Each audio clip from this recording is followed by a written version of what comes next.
Welcome back to another week of Behind the Lens. I'm Debbie Elias, film creator and host of Behind the Lens, where we go behind the lens and below the line with all those movers and shakers, the film and TV makers, the producers, the directors, the actors, the writers, the cinematographers, production designers, film editors, sound mixers, sound designers, VFX gurus, composers, stuntmen, costume designers, production designers, you name it, we talk to them all. And we're like heading into award season here. So I'm looking forward to doing a lot of talking with some potential nominees for Golden Globes, Academy Awards, and all of the Guild Awards that you find during this season. So we'll see what happens with that in the next coming months. But right now, I'm still doing a lot of talking and a lot of watching. So this weekend alone, from Friday through Sunday, I ended up binging 8 hours of a phenomenal TV show that is on, it's either HBO or Max. I binged all 8 hours of The Penguin. I am obsessed with this show. I love this show. I'm very excited. I'm going to be speaking with executive producer and one of the directors, Craig Zobel, later this week. If you haven't seen the show yet, see it. The show airs on Wednesdays. Wednesdays? What date is it air? Fridays. An episode a week. And boy, oh boy, you aren't going to believe what's coming down the pike on this one. For those of you that are already watching, if you haven't started watching, I highly encourage you. Colin Farrell stars as the Penguin, and you've got to see it to believe it. We're talking Emmy Award next year, hands down. Just a fantastic series. But in addition to 8 hours of the Penguin, I also then watched 16 feature films. Wow. It's interesting to see the films that are coming out, the small little independent films that are coming out. I watched several films that have deaf characters as main characters and plot points in the films. One is a thriller. It's an action thriller. Another one is an absolutely phenomenal family film called Rally Caps.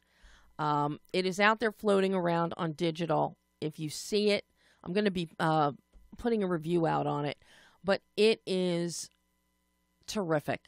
It is so wonderful. So families out there, parents, look for this. One of the players is deaf. He had cochlear implants. So then deafness is written in to the storyline. And it's just so well done.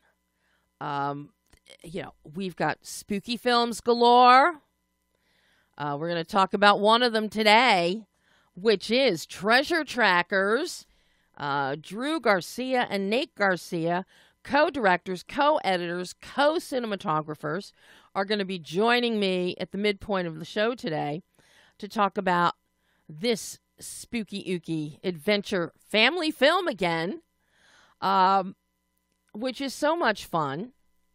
And later this week, you're going to go to behindthelensonline.net and you're going to find my exclusive interview with director David Henry.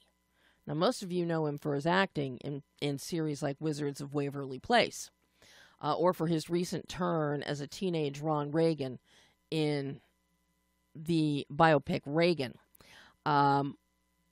David is absolutely charming, very talented as a director, and his film Monster Summer is coming out this Friday. And it's another spooky Halloween kind of film with lots of kids. Lots of kid films happening, spooky films happening, but some great themes are popping up in all of these films from a very diverse cross-section. Some of the films I just watched this weekend were submitted to me directly by filmmakers themselves that don't have distribution yet. Some are self-distributing. Others are from more mainstream. Later, coming up, you're going to be seeing my interviews pop up and hearing them pop up on some great films like Baron's Cove, with, just a twisty-turny thriller again. Some great thrillers are popping up. But next week, you're going to hear my exclusive interview with two of the funniest guys around when they get together, Paul Reiser and Colin Meaney, talking about their brand new film together, The Problem with People. And anyone that knows me knows, how can I pass up a film called The Problem with People?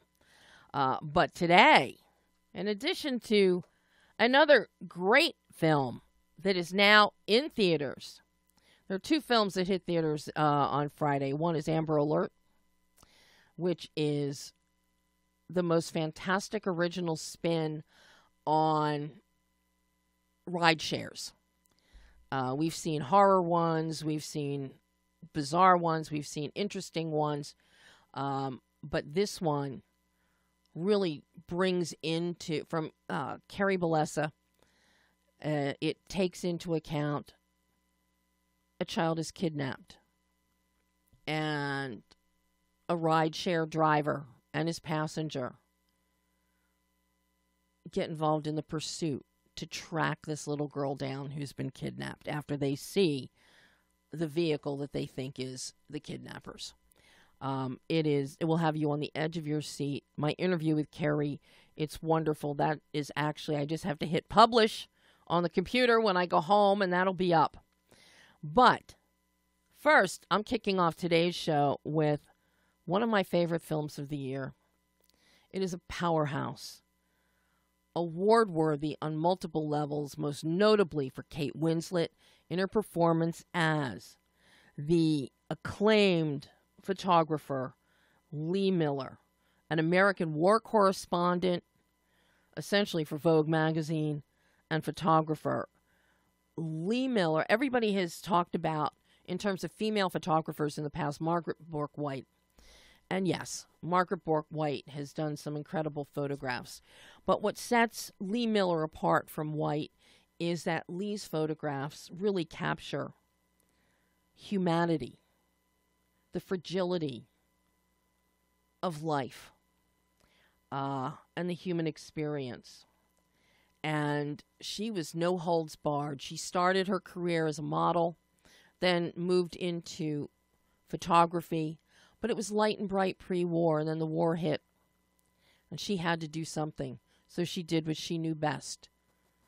She looked through the lens of her Rolleiflex camera and told story after story after story through her pictures of what was happening in the war, in the heat of the war, inside Germany, inside concentration camps with piles of dead bodies. Her pictures are, once you see them, they are unforgettable. Many of her most iconic images have been recreated in the film Lee, directed by one of my favorite cinematographers, the award-winning cinematographer Ellen Kuras. This is her second film, second narrative feature film, Her first being The Betrayal back in 2008. That was a documentary. So this is her first narrative feature. She, no holds barred, she goes for broke. Her collaboration with Kate Winslet is amazing. Amazing. And the cast overall is fantastic. In addition to Kate Winslet, Alexander Skarsgård plays her husband, Roland Penrose. Andy Samberg plays Davy Sherman, a Life magazine photographer who pretty much partnered up with Lee. And the two of them ventured into war-torn Europe, capturing amazing images, telling powerful stories. Andrea Riseborough played Audrey Winters, the editor of Vogue. Samuel Barnett as Cecil Beaton is hilarious. He adds a real lightness. You always need a lightness. The cinematographer is Paul Edelman, whose work, he manipulates light in this film almost to the point of being able to feel it and touch it. There is so much visual texture in Powell's work. He's probably best known for his works working with Roman Polanski. Powell was cinematographer on The Pianist, Ghostwriter, which I love, Venus and Fur. Just outstanding. And between he and Ellen, the work that they did in recreating some of Lee Miller's most spectacular photos, including Lee's self-portrait in Hitler's bathtub, actual bathtub. And they recreated that by measurement, tile, everything. It is astounding. The sound is impeccable. Sound designer Jimmy Boyle, same sound designer on Beetlejuice. I'm going to be talking to Jimmy hopefully later this week. The score, one of my faves, Alexander Desplat, edited by Michael Nielsen, just on every level. This is a powerhouse of a film. It is not a biopic because it only picks out a chapter in Lee Miller's life. And something that Ellen kept in mind as she was directing, as she was crafting this film, at all times, it's a question that she would always ask directors as a cinematographer. What is the point of view? And she asked herself that with this film. And believe me, she stays in the point of view. And that is Lee Miller's point of view. Astounding film. Take a listen to my exclusive interview with director Ellen Kuras talking about Lee. Hi, Ellen. Hi, Debbie. How are you? I'm so thrilled to get to speak with you. I am such an admirer of your work as a cinematographer, all the television episodes that you've done, and even your first directorial, your co-directing documentary for The Betrayal, oh, so many years ago. So to get to see you now step into your first feature narrative directorial, and with a film like Lee, I am thrilled to speak with you. Thank you so much, Debbie. I really appreciate it. Yeah, it's an honor to be here. You know, I feel really privileged because, you know, as everybody knows, you know, to get a film done is a miracle. And, you know, this film was a challenge to, you know, to make and to get done. It was the process over a number of years.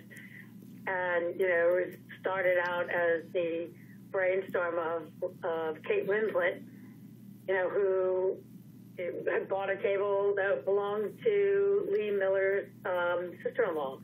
So, you know, you can imagine who was sitting at that table, all the journalists, Picasso, you know, the whole gang. So, anyway, it's a real pleasure to be here. A pleasure to watch Lee. What you have done, Ellen, is so incredible. It is so emotional. You've got a really dynamic story structure to work with. The book ending is fabulous, set in the form of a question and answer. Interviewing Mom, interviewing Lee, and how she's very reticent. She doesn't want to discuss her past. But then we go into, and the visual grammar that you have crafted with Pavel, another one whose work I am just so in love with. speaks volumes. As you take us through, you shape the tone visually with the days in Paris that are light and carefree and sunny and bright. And then we slowly get darker and more claustrophobic with tighter framing. The lensing is just impeccable. The lighting is stunning, especially when we get into some of the hotels and where the military is that Lee and Davy are trying to catch up with. And then you recreate some of Lee's most iconic images. The only other person I've seen do this to such great result is Sean McNamara and what he just did with Reagan. Very similarly with some iconic images or portraitures. And you do that here with Lee's photographs. Where do you even start breaking this down from a visual and tonal standpoint? Well, having been a cinematographer for many years, one of the key questions I would ask directors, and the one that I ask myself as a director, is what is the point of view of this film? And, through which lens do we want to tell this story? And so, as a director, it's a very privileged place to be able to dictate that and to be able to, shape and decide that. And of course, in concert with Paul Wettleman, who was the DP, I spoke to him much about, creating a POV where we're not looking at Lee, where we're not watching her, objectifying her, because she was long objectified in her own life as a model and, as a subject of many photographs by her father when she was a child. So I knew that we wanted to bring the story closer to her, so that not only with the visuals, but with the sound, with the production design, that everything would go into creating the tone and the world in which Lee Miller lived.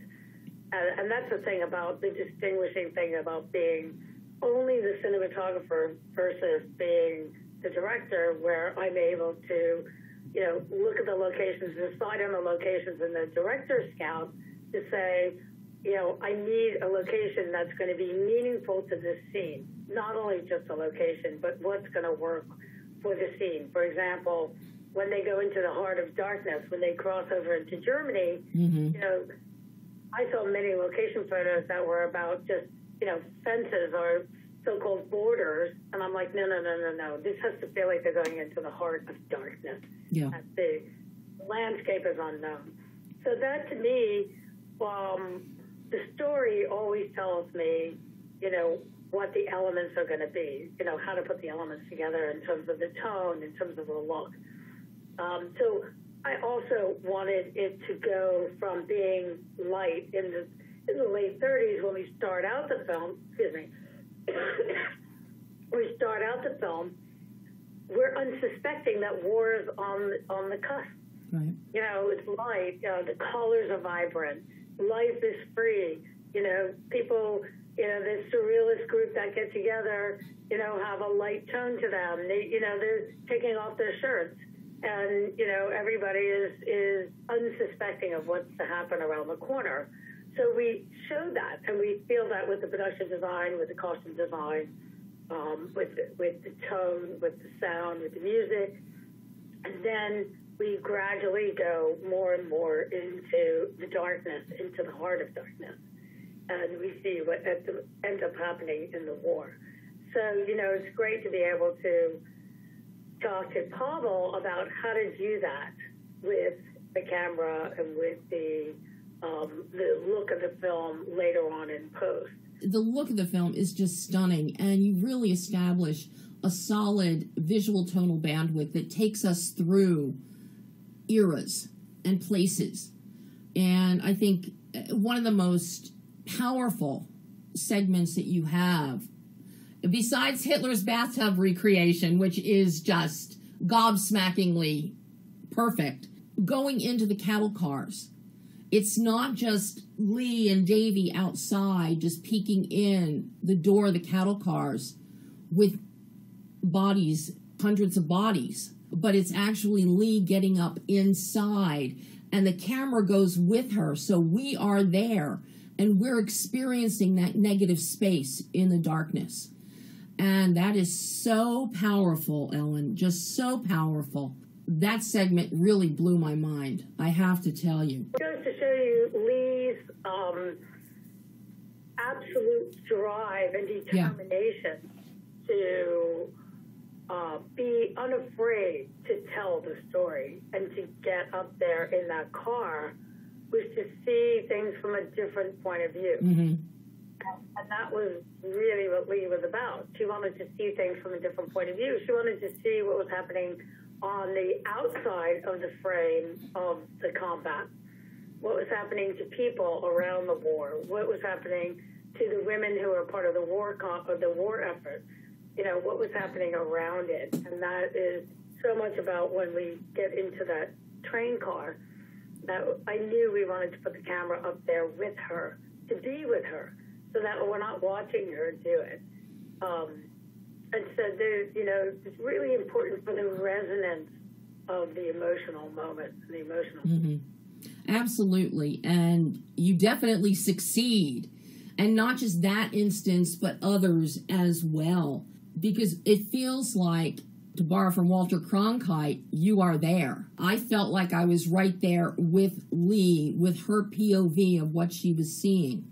And it's very difficult to achieve that, but you do that so beautifully.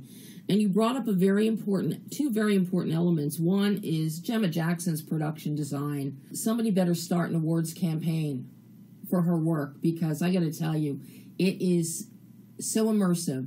It is so stunning. The contrast, the recreations, absolutely astounding. But hand in hand with everything that is often so overlooked is the sound. You got Jimmy Boyle, who's the sound designer. What you give us is this great cacophonic mix of battle and silence, going from a single crunch of a footstep to a wafting breeze in Paris. It is an amazingly immersive oral experience. What was it like working with Jimmy and the sound team on this to get this fully sensory experience? Well, Jimmy was completely on board to think about sound as metaphor. Mm-hmm. And that was really important. And I'm all about using the elements of film language to create meaning.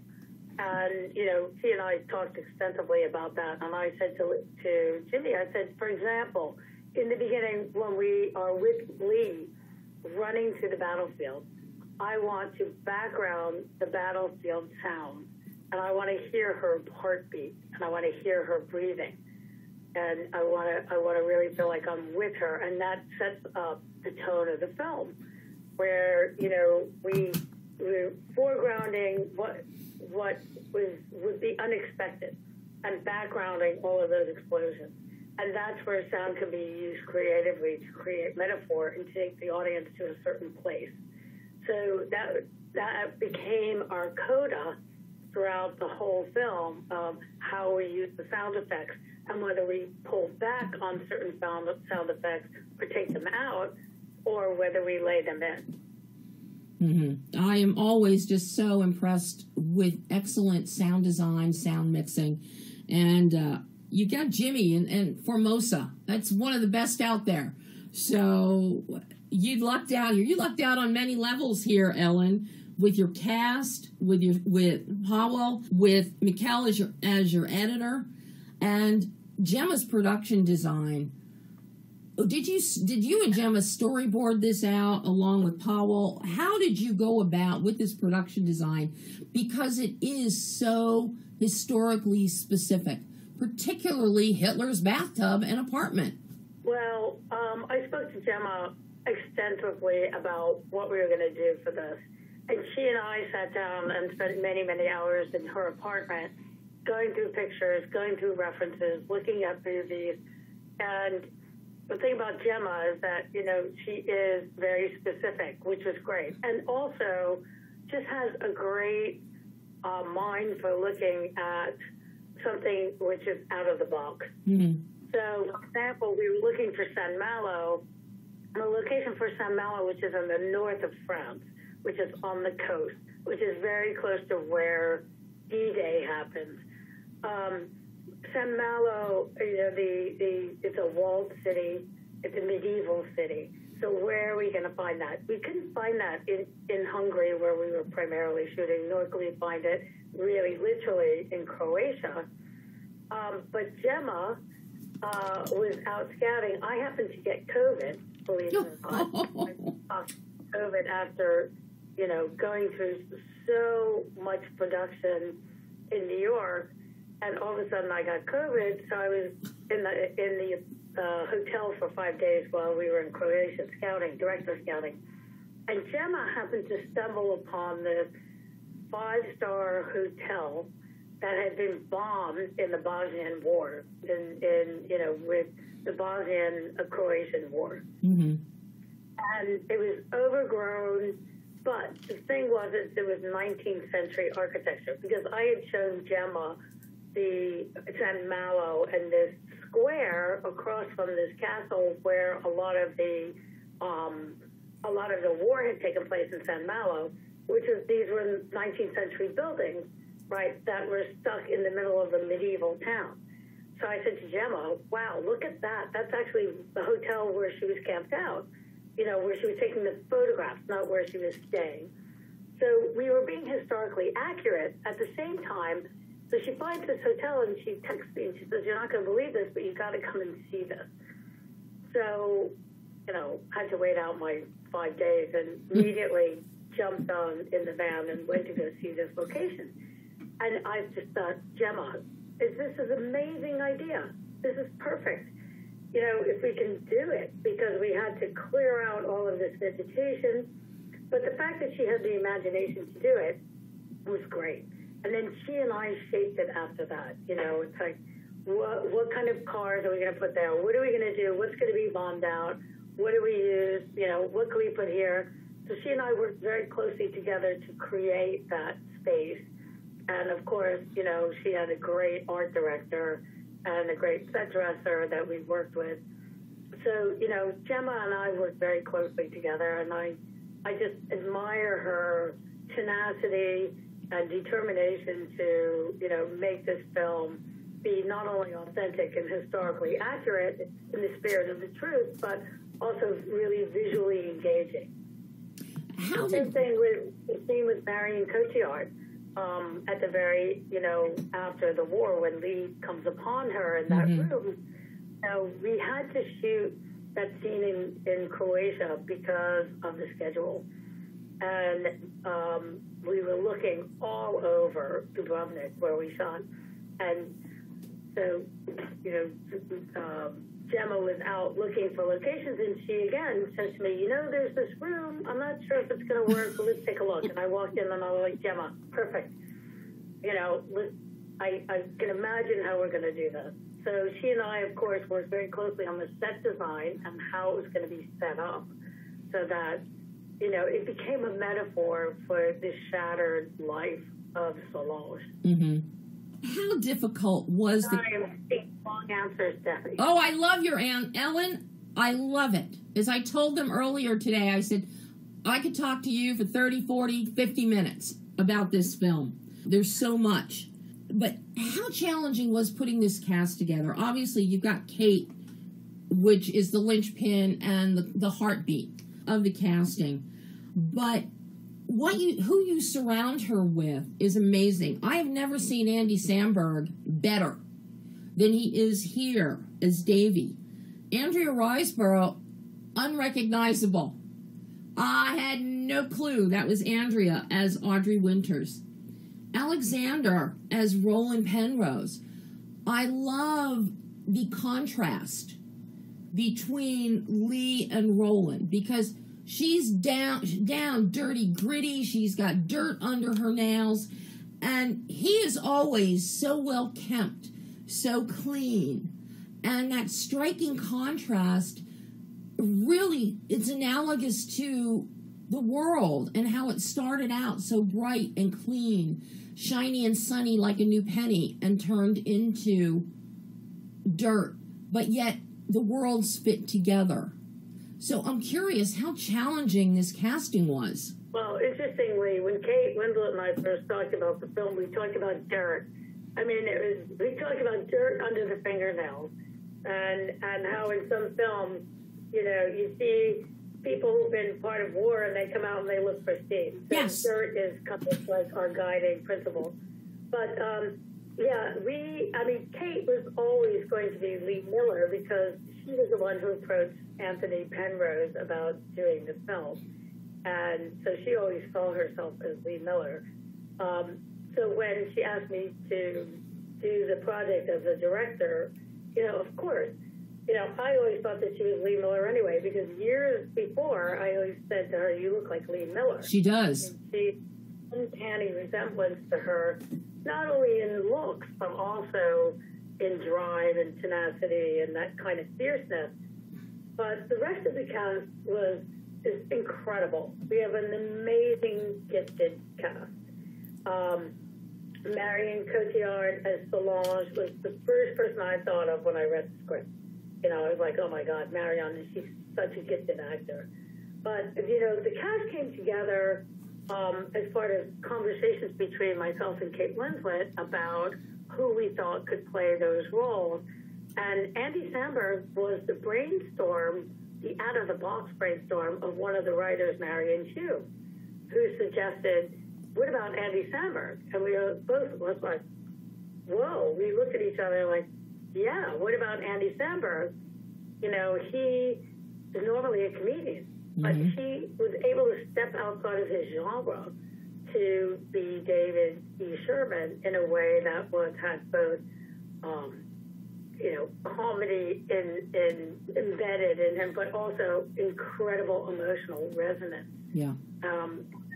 You know, it's unusual for an actor to step outside of a genre in quite the way that he did. But, you know, to Andy's huge talent and range as an actor, you know, he really took this on as a role, and he, you know, forms part of the emotional core of the story.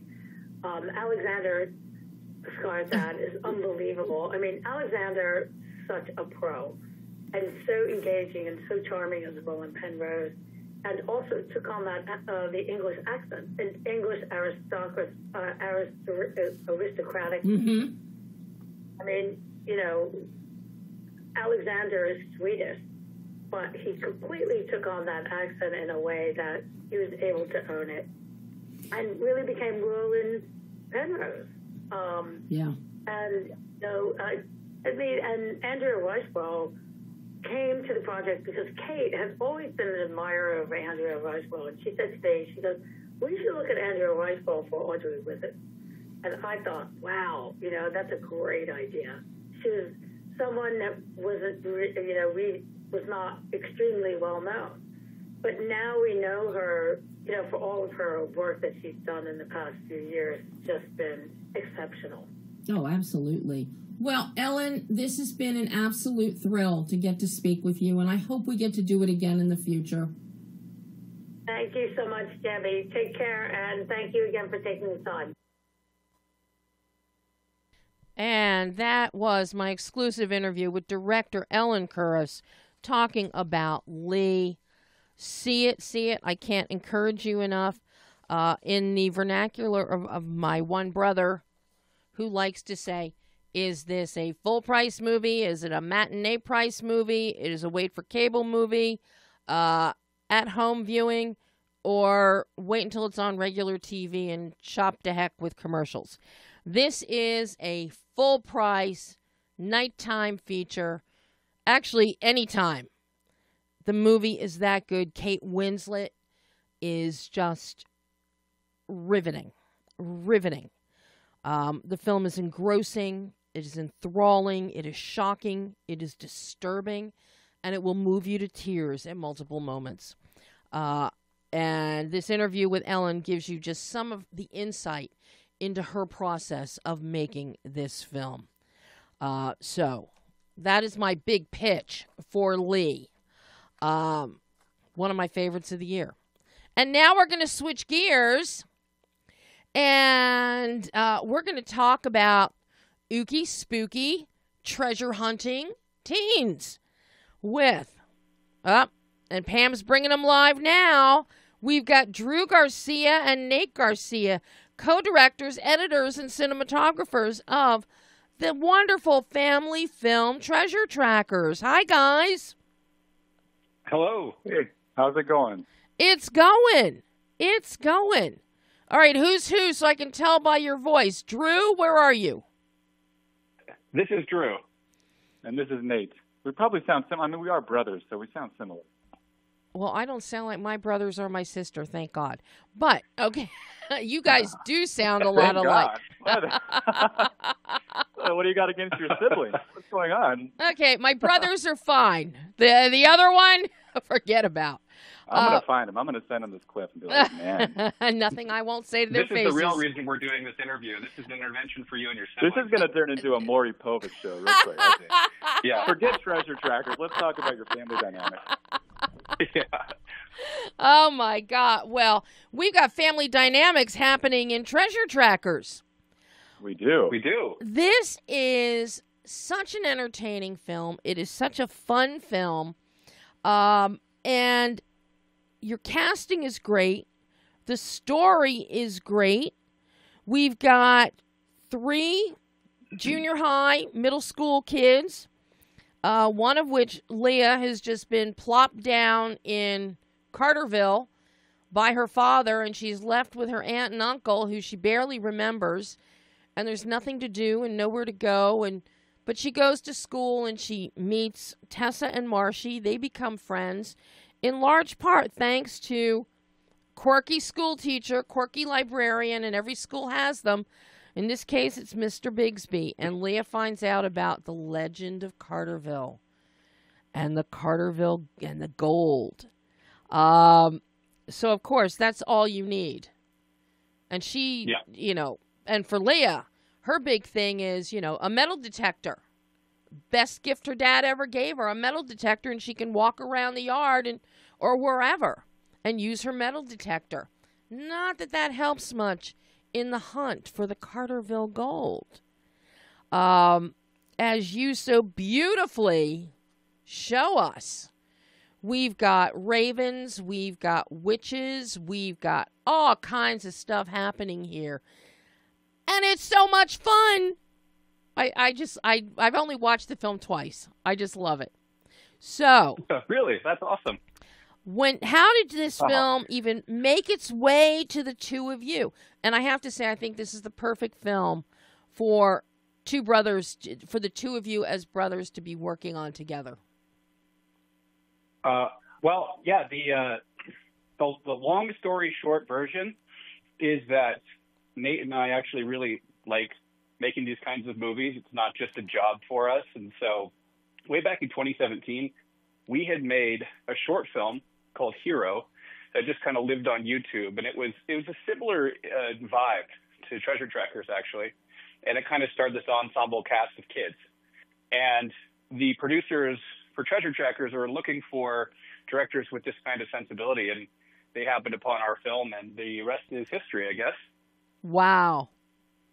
But this is a great sensibility, and what I have found over the years is that this is a sensibility that we've seen less and less of, but within the past, I'd say year, maybe year and a half, I'm starting to see more of your sensibility start popping up in films. I think that's true. I mean, probably because a lot of the people who are now able to direct, people in their 30s and 40s, grew up with these kinds of movies and like them and love them. I mean, we grew up with, like Drew said, a lot of the old Disney films that were live action, a lot of movies like Homeward Bound, Angels in the Outfield, these sort of family-focused movies that are entertaining and fun and just sort of, their older sensibility. And, yeah, they went out of vogue for a while, but I'm excited to see that they're coming back as well. Yeah, and I mentioned they're very earnest movies, aren't they? They're not cynical. Yes. No, they're very sincere. They're very heartwarming, and they give you for me, I was born in the 50s. So growing up in the 60s, Disney, that was the way to go. But it's films like Treasure Trackers also have a very nostalgic bent to them. You mentioned Angels in the Outfield. I was more familiar with the original black and white Angels in the Outfield than the later version. But that same gentility, that same spirit of fun and caring and friendship was there in both versions. So I'm so happy to, see a film like Treasure Trackers. I mean, later in the week, David Henry has a film, Monster Summer. Same kind of sensibility as the two of you. And that's awesome. And I love that as well. But so I'm so thrilled that you guys were discovered and tapped to make Treasure Trackers. Now, once you got the nod and said, okay, boys, what can you do? How do you start breaking down a film like this? And did you always intend to co-direct, co-edit, and do co-lighting and lensing on this one? Yeah, that's a good question. So, yeah, it is a big thing to tackle, and I wouldn't say that we were necessarily thinking about doing all three of the major jobs of directing, cinematography, and editing, but it kind of just, as we talked about the way we were going to tackle the project, we have kind of created a whole ecosystem of how we work over the years, and it just, as we started thinking about the visuals and the way we would actually do this, it seemed like, okay, we can either try to bring somebody else into this process and give them a crash course on how we're going to try to make this movie, or we could just do it ourselves. And so I think somewhere in the middle of pre-production, we actually pitched ourselves to shoot it as well. And it felt very comfortable for us to work that way. So that was fun. But another factor, I don't know go ahead. Yeah, I think another factor was just where are the resources going? Drew and I realized early on that if we take on more, that frees up some of the budget to do something that we both put a lot of focus on, which is the score. Mm-hmm. And so we wanted to bring in the composer Robin Hoffman. We've worked with him before, and get a live orchestra. And really, for a movie this size, it's not done. Right. It's going to be digital orchestration. So we were able to, by taking more on, free up enough budget to make that happen, and we're really proud of that. I will say, I was going to get into the score later, but let's talk score, because this score, it's very cinematic. And I love the fact that it is orchestral, and you can hear it in the instrumentation, and how well that instrumentation and the orchestral beats play out with the beats of the story. You feel the tension, you feel the fear, you feel the calm. It's just it's such a beautiful part of this film that really also helps fuel that nostalgic feeling of films of days gone by, when everything was done with full composure, with composition and a full orchestra. We had our composer Robin Hoffman. He was on board with that short film we made in 2017. So it was a natural extension to just bring him on board to make a score for this. Because Nate and I really feel strongly that the composer is as important a performer as the lead actor of the film, at least in the way that we make movies. And so Robin in this case he's in the saddle with us, telling this story. And the fascinating thing is to put these images on screen, hand them over to him, and then see the way that the images impact him and all of the little nuances he's picking up thematically that he's then translating into music. Mm-hmm. No, I think think it's wonderful. It's a wonderful score, guys. Well, we just really believe, like you said, this is our style. we just feel you can't separate the two. Movies are musical at their core, and there's a rhythm to them. And so by pulling in the composer earlier on, you have a much better result because everything's more aligned. Yeah, it always works better if the composer is there early rather than the film is done and it gets handed off to a composer and he gets told, you have 2 weeks to give us a score. Well, as a matter of fact, there's a little anecdote that kind of is right in line with what you're asking, which is the very beginning of the movie wasn't as it was on the page.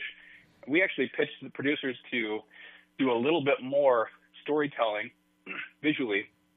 And one of the ideas that Nate had was to have this character of Grandma Elise actually humming a tune that we wanted to become kind of the main witch's theme. So that meant that we needed to actually work with Robin to come up with that theme before we'd even shot. So that was kind of a fun process. And I love the fact that we do hear her humming that theme quite often. And when she does, when Grandma Elise does this, she has a little smile on her face. One of those all-knowing grandmom smiles. That really, it speaks volumes. That she knows something. And Leia, it's kind of a classic thing to go in kids' movies. You know, there's this older person. You see it in like the Narnia adaptations where the adult has been to Narnia and they know what's about to happen. You know, so it's kind of a nod to that. Well, and we don't just have our 3 wonderful protagonists of Leia, Tessa, and Marshy, you know, trying to find this gold and solve the riddle of Silas Carter after his diary is stolen from the glass showcase in the school library. This is what really kicks things off here. And the diary must be found. But by the same token, we have the older bad teens that seem to be perpetrating things every year because they want to find the gold. But what they seem to forget is that there's a curse on the gold. And if you find it and if you take it, bad things might happen. But when you're a bad teen, you don't care about being bad. Obviously. But so you pit these 2 groups of kids together, and what is really interesting here is not only your visuals, the visuals are so engaging, but also the fact that you really keep us in the POV of not only Leia, but also Tessa and Marshy as a collective group. We stay in their POV, but they're very cerebral. They're intelligent. They think their way through things, through clues and through steps on their hunt. And I love the fact that you stuck with that and you show us that to the point of touching a brain, a fake brain, but a supernatural brain. So we get it. They're not dumb kids. They're very smart kids, and they're thinking their way through a situation. And that is really refreshing to see. Oh, yeah, that's awesome. Yeah, and I this is a big shout out there to the writer Harris Kaufman, who wrote us a great script to direct. And you could just tell that he was very much approaching it from the standpoint of wanting it to be kind of a nod to some of these fun movies like National Treasure, where you're piecing together clues and like you said, that scene where it all culminates in the witch's cabin and they're solving those riddles was kind of a fun way to, I guess, have some of that same nostalgia for, again, a lot of these throwback movies like National Treasure. And so he did a great job giving us that script. Yeah, and some of the old book series like the Boxcar Kids or Nancy Drew, the Hardy Boys, you know. Yep, absolutely. Absolutely. And I love the fact that, you know, the riddles in the witch's cabin, it made you immediately think of math class. If you have 7 apples, 6 oranges, one banana, how many trains does it take to move them? When the riddles keep getting posed, and right away it made me think of those stupid word problems in math class.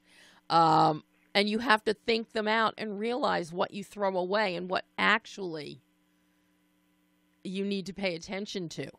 And watching them, that's what they do. And this is also kudos to your three main actors, to Charity Rose as Leah, Amelia Salazar as Tessa, and Sean Jay as Marshy. The three of them are so good, their facial expressiveness and their cohesiveness. You believe that they became fast friends. Talk to me about selecting them, casting them, and working with them to get such a great on-screen friendship happening so quickly. Oh, man, we went through a lot of auditions. And so to find them, it was just like finding a needle in a haystack. There's just so many auditions that come through. And when we saw them, we knew that we had, a lot of special kids. And I think their chemistry on set and on screen was fantastic. They were so easy to work with. And I think that each of them are special in their own right. Charity is just fantastic as the lead. I mean, she's just magnetic. Truly. Was there a particular order? I think they were actually fast friends. Just the second we got them together, they hit it off. And I remember that the first day that we had rehearsal with them, we all ended up staying at one of the same hotels. And I walked by the laundry room, and the three kids on that very first night were there studying their lines. And it was clear to see that they were already hitting it off. And I think that chemistry really found its way onto the screen. Wow. Oh, their chemistry on screen is great. Really great. And they become fast friends very quickly once they first meet in school, and once Leia does something to kind of help Marshy out when he's being bullied. And that's you don't shy away from things like bullying in this film. You don't shy away from criminal elements of why you should not do these bad things, and you will get arrested for it. You incur friendship, bravery. You really have very definitive themes happening here. And you really show us that, not just in dialogue, but in performance and also in your visual grammar. And your visual grammar is really beautiful here. I'm curious what your thoughts were, what your approach was to developing not just the look of the film, but the emotional tonal bandwidth that you get with your visuals. Because you really make great use of framing in terms of widening, coming in closer on your two shots, which a bulk of this film is two shots because the kids are together. But I'm curious about your approach to developing that visual grammar here.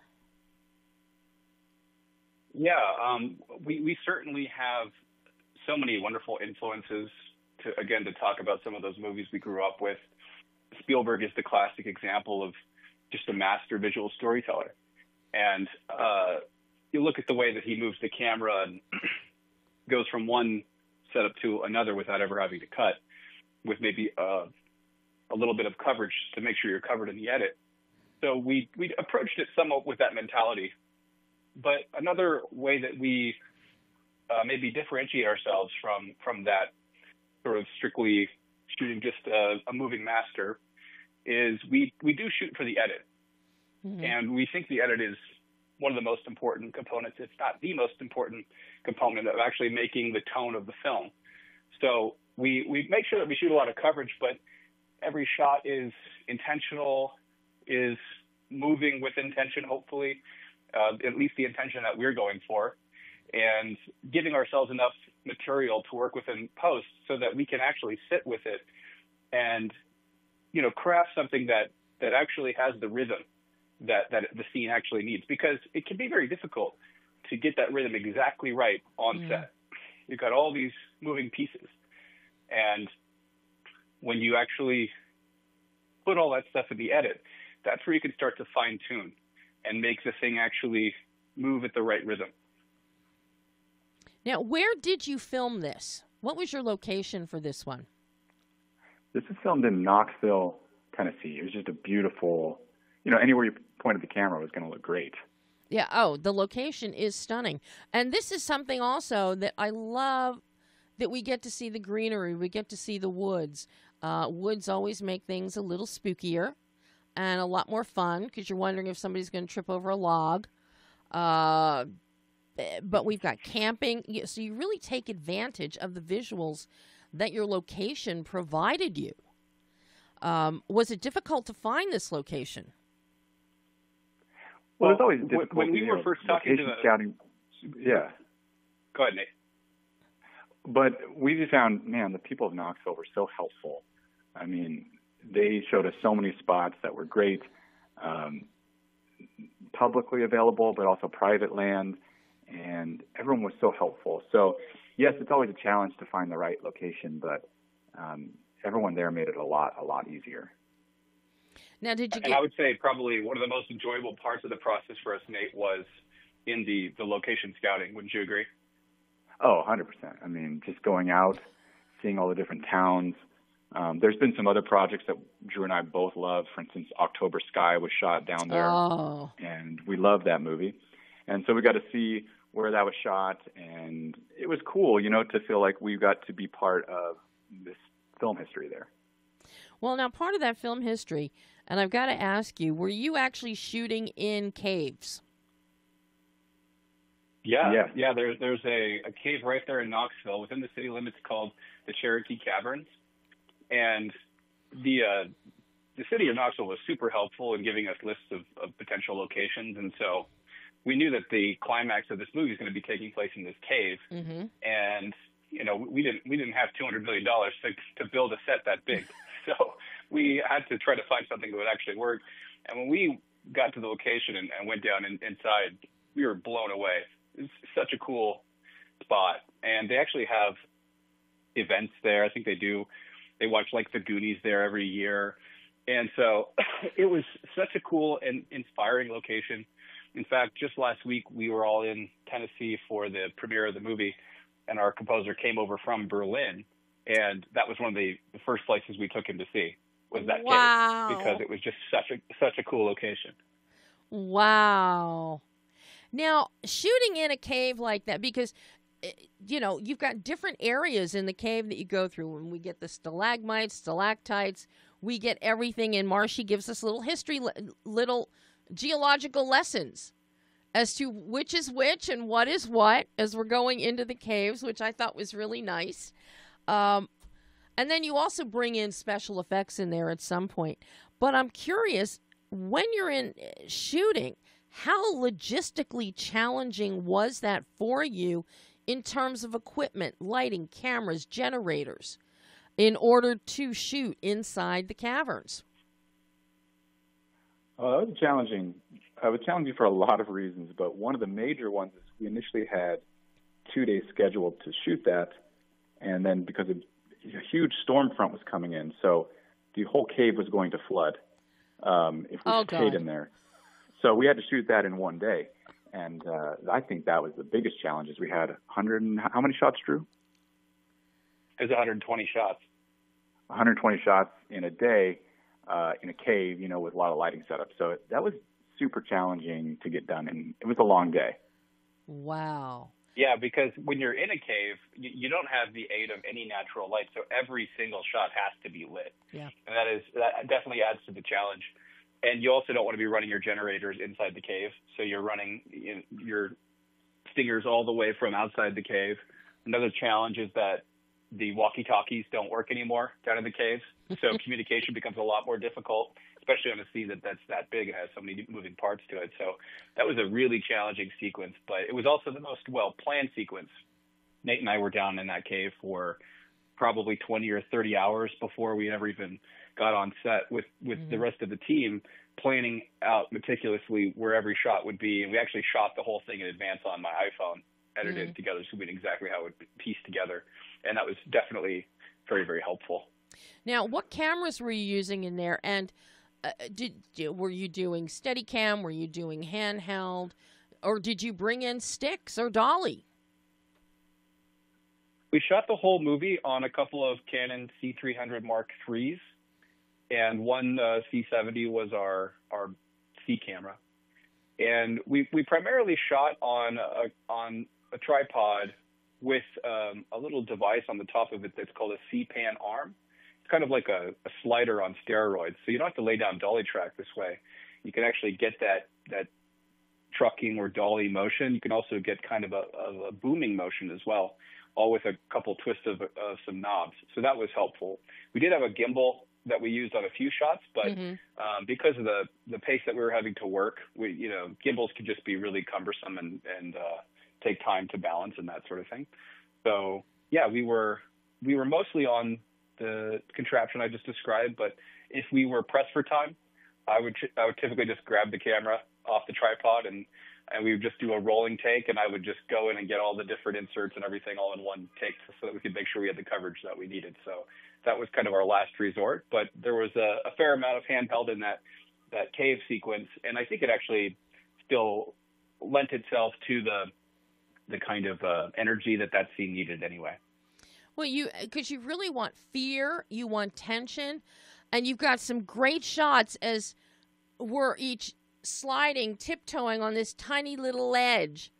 And I kept thinking, somebody's going to slip off there, somebody's going to fall, somebody's going to slip, somebody's going to fall.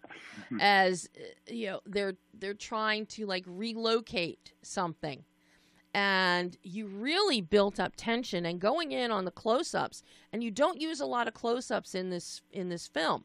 But when you go in close on ECUs such as feet on rock or shale, it's very powerful because of your judicious use and how well you did shoot what you used.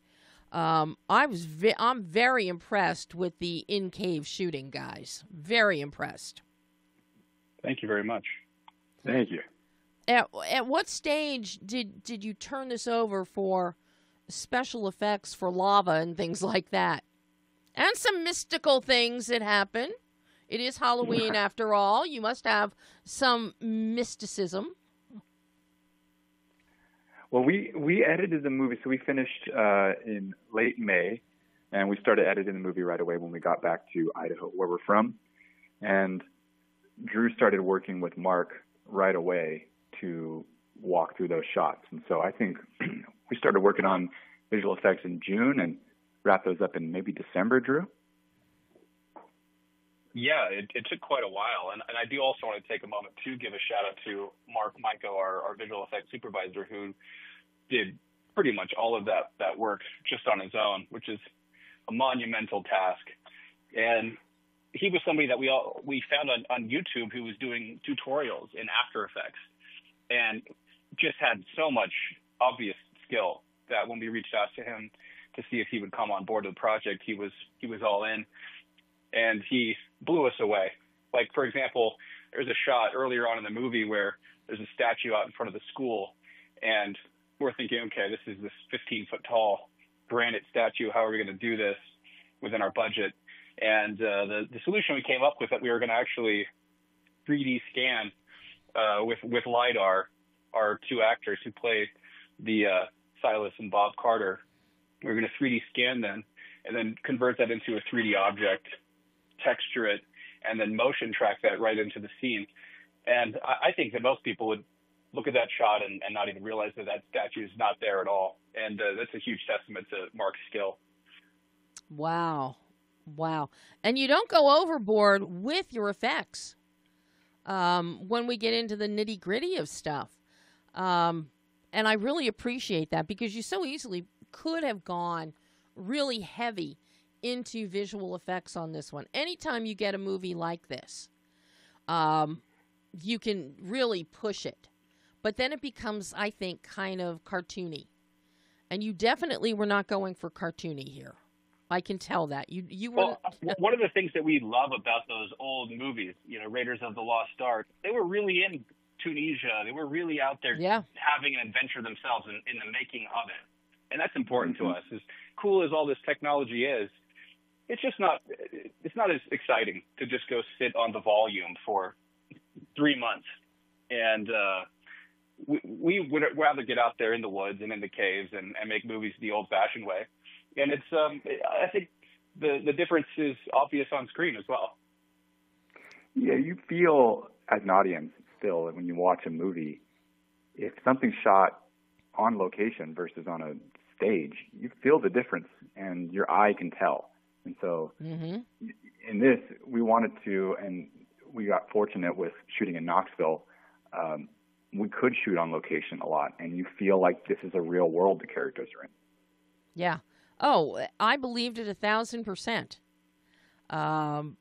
And, you know, live is always better than Memorex, let me tell you. So, no, just so beautifully done. Now, I'm curious for each of you, what did you learn about yourselves as filmmakers? Because this is the first narrative feature for both of you. I know, Drew, you previously directed the 828 doc, but this is your first narrative feature. So what did each of you learn about yourselves as filmmakers in making Treasure Trackers that you can take forward into future films? Yeah, that's a really good question. I wouldn't say so much was a thing I learned about myself as my own process / the process me and Nate had developed, is that we had to learn to trust the process, but we also had to be somewhat malleable because we were kind of transplanted from, you know, much smaller scale sets, shooting short films or shooting a local TV commercial, like the kind of work we had been doing, to a set where some days there's 50 people, 75 people running around. And that's just a lot bigger machine to try to maneuver with. And so we had to figure out very quickly, how are we going to adapt our mentality and our sensibility to this bigger apparatus that we're trying to work within. And so we made a lot of adjustments even on that first day. I remember we were actually running like a couple hours behind on the very first day by lunchtime. And you had to fight off that sense of panic because everything was just going a lot slower than we were used to. And so we made some adjustments, and everything kind of went without a hitch from that point on day one. But we had to learn those lessons very quickly. Yeah, I think I agree with Drew and have the same theme, which is what I learned is to trust Drew and to trust the team that you have around you. And because again, Drew mentioned we come from a smaller market. And so when we're shooting short films and stuff, you're doing everything yourself. Right. And once you step on set with a lot of people, you do have to learn to let go of a lot of things and then just fully own what you can own. And it's funny, we learned a lot of stuff, even going back to Knoxville for the premiere, of things we had no idea that was going on behind the scenes. So of a lot of logistical problems that had popped up and like these crazy stories, and we didn't even know. And so I feel grateful for all the people we worked with who were able to handle what they did so well. Well, job so well done, guys. You're working on another film right now? Oh, you know how it goes. There's always something in some random stage of development. Well, you know, I think that now that we have Treasure Trackers, a spooky film, I mean, it's good to see all year long, but it's especially good for Halloween. I think we need some adventure for Christmas. I think you're right. Yeah, absolutely. I think we need a Christmas adventure. You can do a lot with that. A lot of things can go wrong. A lot of things can go right. You're right. Yeah. We'll do a New Year's adventure after that. A New Year's adventure. But, you know, you want to keep it family friendly. We skipped Thanksgiving. Can I just point out we skipped Thanksgiving? Well, you know, you don't want to overload your audience. That's true. You know, unless you actually could, and that way they could watch, oh, it's a Garcia Brothers film for Halloween. Oh, a Garcia Brothers film for Turkey Day.